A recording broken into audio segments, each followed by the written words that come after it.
BJP के भाजपा और विधायक और सांसद ने कोई काम नहीं किया है, इस वजह से बाहर से मंत्रियों को बुलाया जा रहा है।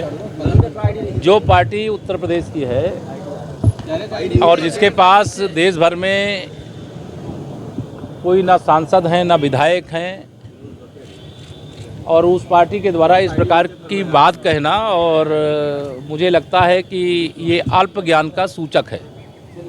मैं यह मानता हूं कि भारतीय जनता पार्टी का संगठन पूरे देश में है, भारतीय जनता पार्टी के सांसद विधायक पूरे देश से हैं, केंद्र के मंत्रिपरिषद में, अनेक राज्यों के मंत्रिपरिषद में वरिष्ठ मंत्रीगण हैं, और पार्टी के माननीय राष्ट्रीय अध्यक्ष जी अपनी पार्टी के किसी भी कार्यकर्ता को, चाहे वह मंत्री हो और चाहे वो केवल कार्यकर्ता हो, कहीं पर भी लगा सकते हैं। मुझे भी पार्टी के कार्यकर्ता के नाते महाराष्ट्र में भेजा जा रहा है, तो यह तो श्री अखिलेश यादव जी का अल्प ज्ञान कहूँगा मैं। स्वामी प्रसाद मौर्य जी सिंघोल को लेकर सवाल उठा रहे हैं, कह रहे हैं कि वो राजतंत्र का प्रतीक था, अभी उसका इस्तेमाल क्यों किया जा रहा है? वो अखिलेश जी के भोंपू हैं, उनके बारे में कुछ नहीं कहना। रामराज को स्वामी प्रसाद मौर्य जी धोखा बता रहे हैं, कह रहे हैं। मैंने कहा वो अखिलेश यादव जी के भोंपू हैं, और वो जो कहते हैं वो पढ़ देते हैं, तो इसलिए उनके बारे में कोई टिप्पणी नहीं करना। 9 साल हो गए केंद्र सरकार को, कांग्रेस कर रही है, 9 साल नाकामी के हैं, महंगाई बेरोजगारी का मुद्दा बता रही है। जब 2024 के लोकसभा चुनाव का रिजल्ट आएगा, नाकामी है कि कामयाबी है, इसका पता कांग्रेस को और भाजपा के विरोध में, माननीय प्रधानमंत्री श्री नरेंद्र मोदी जी के विरोध में जो नफरत की राजनीति कर रहे हैं उनको पता चल जाएगा। और मैं यह मानता हूं कि लोकसभा अगर उत्तर प्रदेश में हूं, मैं उत्तर प्रदेश से हूं, तो माननीय प्रधानमंत्री जी के संसदीय क्षेत्र सहित उत्तर प्रदेश के सभी 80 के 80 संसदीय क्षेत्रों में मुझे पूरा विश्वास है कि जनता का आशीर्वाद प्राप्त होगा, और भारतीय जनता पार्टी का कमल जिस स्पीड से यूपी में खिलेगा उसी प्रकार से हिंदुस्तान में खिलेगा। नए संसद बनने की वजह से राष्ट्रपति को मतलब सूत्र मान के मतलब वो कांग्रेस घेरते आ रही है, क्या मानते हैं? कांग्रेस को देश की सर्वोच्च अदालत ने आज जवाब दे दिया है।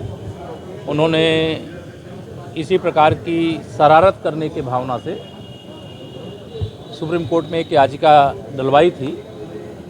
उनको देश में लोकतंत्र के सबसे बड़े मंदिर, नए संसद भवन जो दुनिया का सबसे अच्छा संसद भवन है, उसके निर्माण के पूर्ण होने पर उद्घाटन के बहिष्कार का नाटक करना पड़ रहा है, क्योंकि उनके पास कोई मुद्दा है ही नहीं।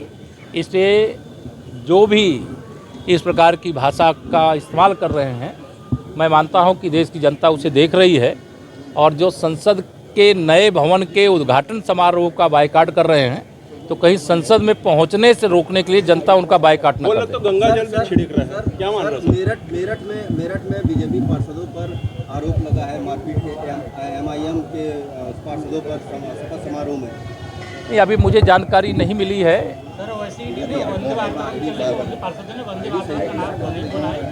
देखिए, वंदे मातरम के गान का बहिष्कार करना या विरोध करना वह गलत होता है, और घटना पूरी क्या है मुझे चूँकि जानकारी नहीं है।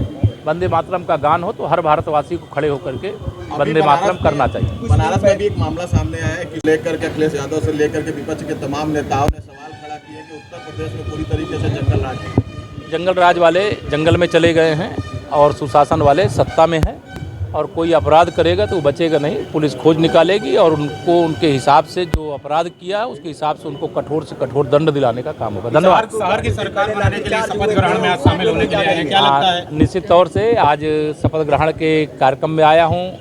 ये बाबा विश्वनाथ जी की नगरी है, काल भैरव जी की नगरी है, ये गंगा मैया का पवित्र तट है, और माननीय प्रधानमंत्री जी जो विश्व के सबसे लोकप्रिय नेता हैं, सबसे जनप्रिय नेता हैं, जिनका ऑटोग्राफ लेने के लिए अमेरिका के राष्ट्रपति तक को कहना पड़ता है कि माननीय नरेंद्र मोदी जी मुझे आपका ऑटोग्राफ चाहिए, ऑस्ट्रेलिया के प्रधानमंत्री जिन्हें अपना बॉस कहते हैं, और दुनिया का कोई ऐसा देश नहीं है और किसी देश का कोई शासक नहीं है जो मोदी जी के प्रति आदर और सम्मान का भाव न रखता हो। तो मैं तो ये कहने में मुझे अतिशयोक्ति नहीं है कि माननीय श्री नरेंद्र मोदी जी, जिन्हें काशी की जनता ने, आप सब लोगों ने देश की संसद में चुन करके भेजा और देश के प्रधानमंत्री के रूप में उन्होंने देश का गौरव बढ़ाया, वो स्वयं अपने आप में जैसे संयुक्त राष्ट्र संघ की तरह हो गए। दुनिया की कोई समस्या उसके समाधान के लिए लोग कहाँ जाते हैं? संयुक्त राष्ट्र संघ में जाते हैं। लेकिन आज हम देख रहे हैं दुनिया के कई देशों की बड़ी से बड़ी समस्या के समाधान के लिए लोग माननीय प्रधानमंत्री नरेंद्र मोदी जी को चाहते हैं कि वो हमारी मदद करे। ये हमारे देश के लिए गौरव मोदी जी के संसदीय क्षेत्र में ही किसानों के ऊपर लाठीचार्ज होता है, तमाम किसान धरना भी दे रहे हैं बहुत दिनों से। क्या मामला देख लेंगे, ये सब देखिए लोकतंत्र है। लोगों में से 27 भारतीय जनता पार्टी के जीते थे, जो हार हुई उसकी समीक्षा करेंगे और 24 में कमल खिला करके वापसी करेंगे।